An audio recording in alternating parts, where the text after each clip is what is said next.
Fala aí pessoal, bora lá, vamos começar mais um vídeo aqui. Dessa vez a gente vai falar um pouquinho, vamos dar uma revisada, né, na articulação do quadril e falar um pouquinho sobre a pelve aqui, a anatomia da pelve, do quadril. Né? Quando a gente fala de quadril, a gente está falando da articulação coxo-femoral em específico, né? E que a gente tem o que a gente chama de símbolo do membro inferior, que é a união da pelve com os membros inferiores, né? O esqueleto axial e o esqueleto apendicular. Então vamos lá, quando a gente pensa na osteologia, né, da pelve e do quadril, a gente tem aqui na região da pelve, a gente vai ter três ossos formando esse osso do quadril, né, que é o ilho, o isquio mais posterior, aqui anterior a gente tem o pubis. Tá? Alguns acidentes importantes, aqui no ilho a gente tem as espinhas ilíacas, antero-superior e antero-inferior. Atrás a gente tem as espinhas ilíacas póstero-superior e póstero-inferior. Aqui a gente tem a crista ilíaca, né? E aqui a fossa ilíaca, beleza?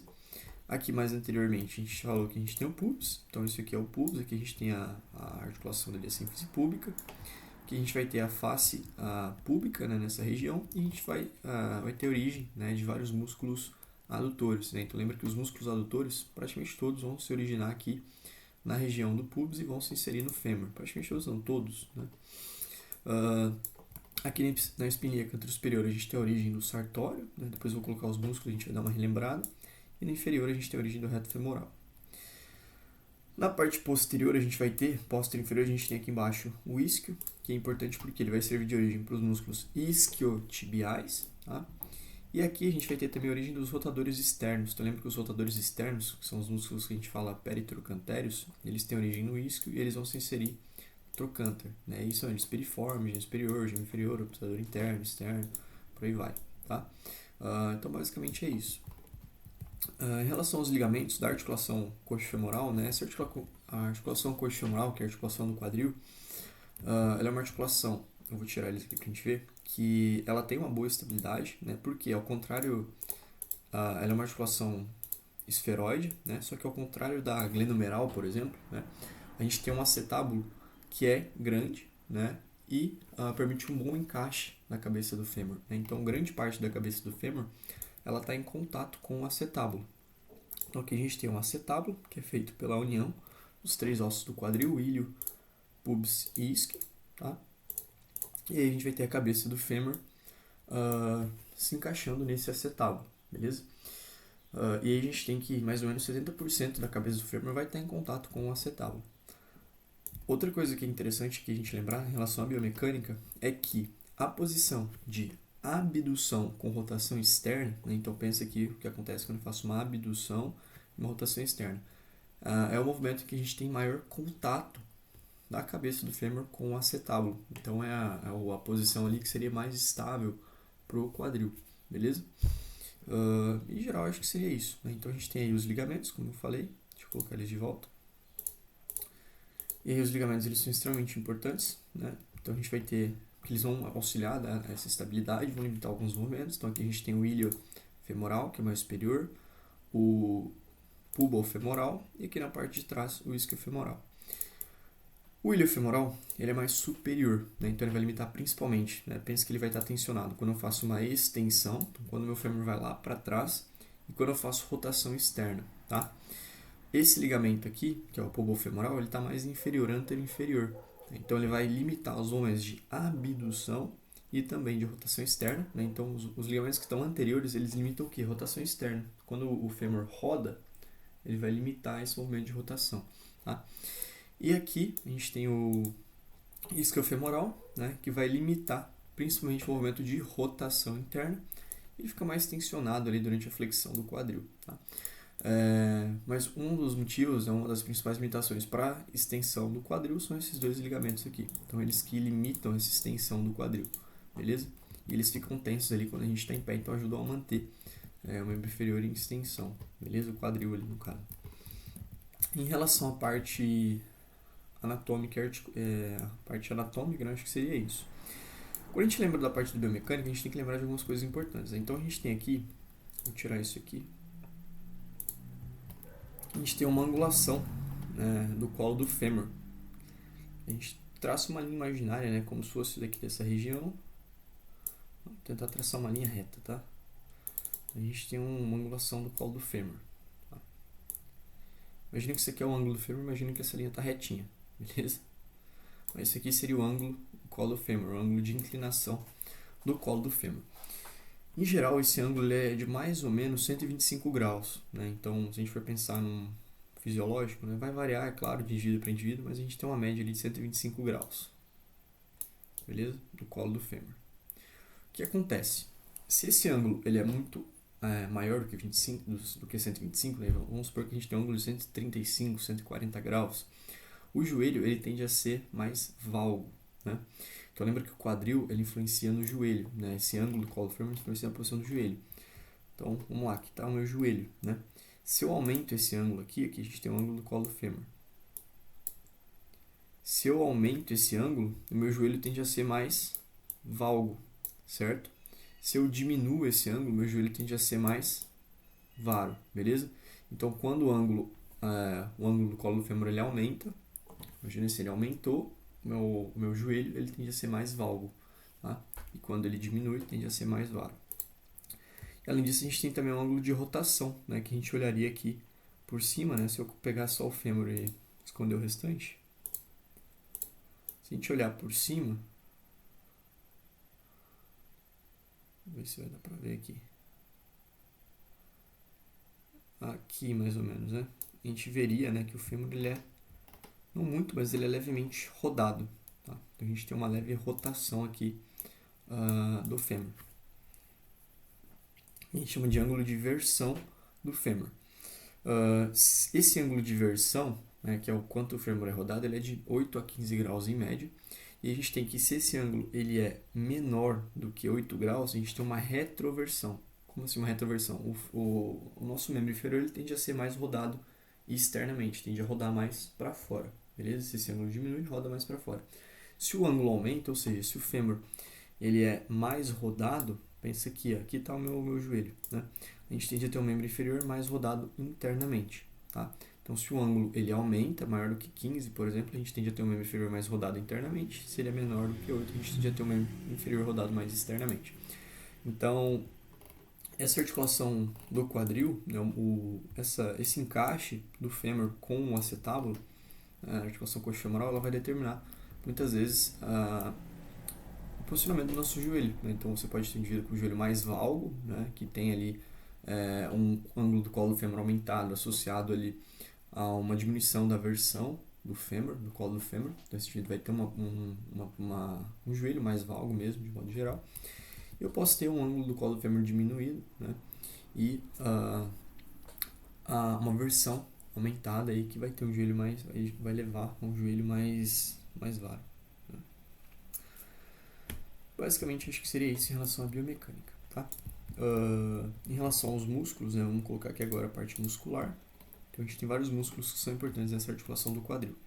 Vou tirar aqui alguns outros grupos que a gente não vai precisar deles por agora, tá? Vou tirar os abdominais que a gente não vai falar deles agora. Então, vamos lá. Então, pensando nos movimentos, né, a gente tem que o quadril ele vai se movimentar em 3 eixos. Então, ele faz flexão e extensão, abdução, adução, rotação interna e rotação externa. A gente vai falar dos principais músculos para cada movimento.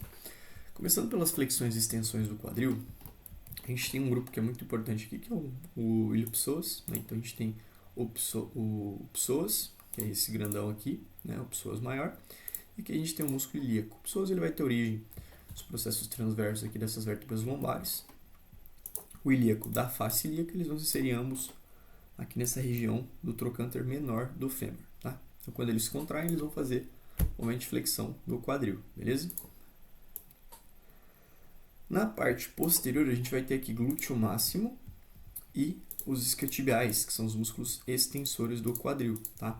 Lembrando que os isquios, eles são biarticulares, então eles fazem flexão do joelho, né? Mas eles também auxiliam na extensão de quadril. Só que o principal extensor do quadril é o glúteo máximo, esse grandão aqui, tá? As fibras do glúteo máximo é que elas são diagonais, né?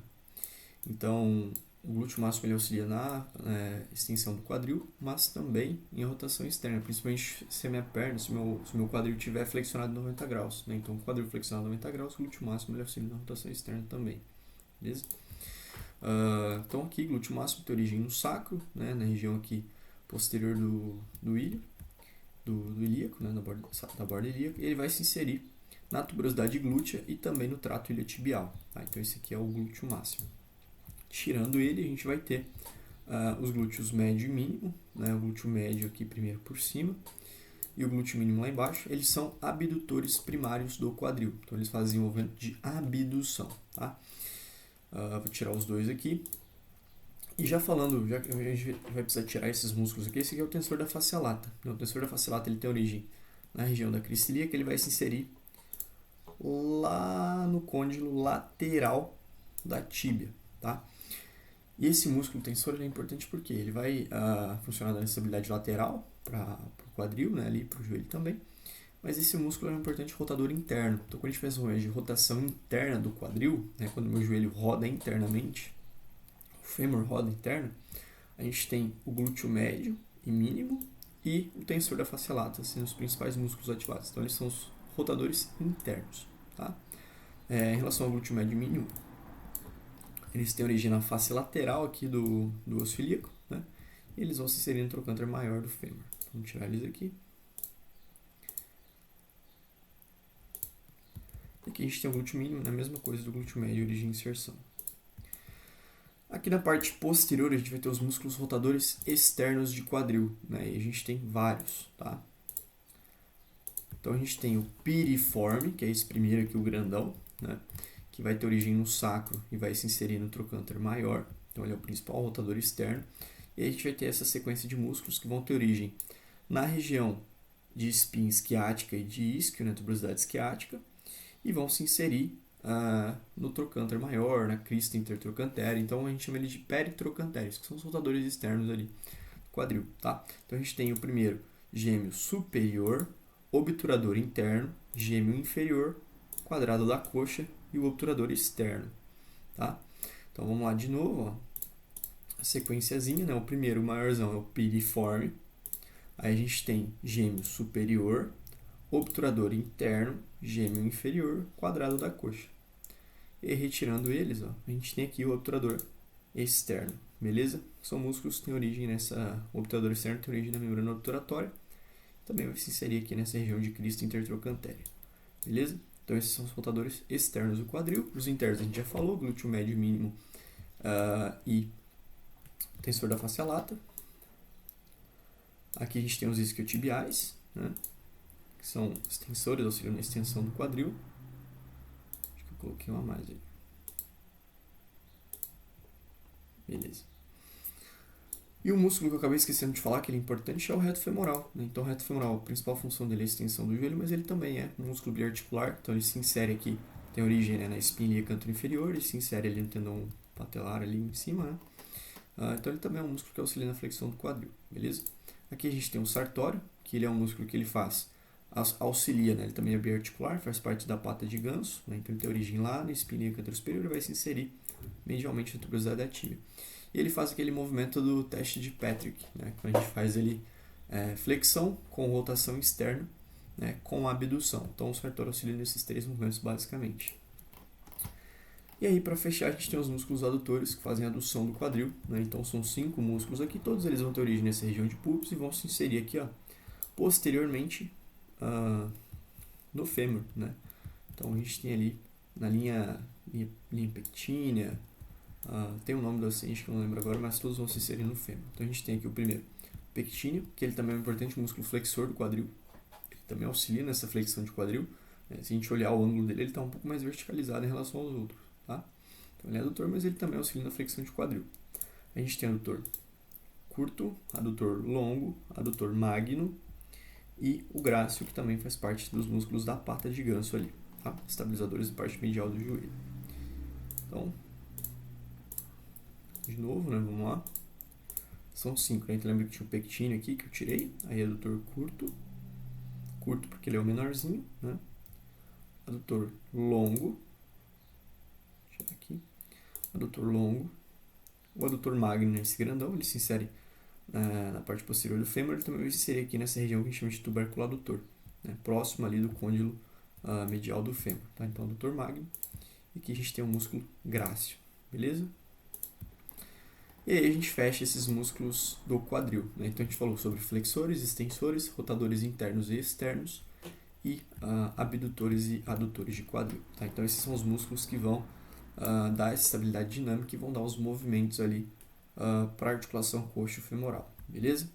E essa foi a nossa revisão aí da parte da anatomia e da biomecânica. Agora a gente vai falar um pouquinho mais sobre as disfunções, beleza? Então, valeu por ter assistido e até o próximo vídeo.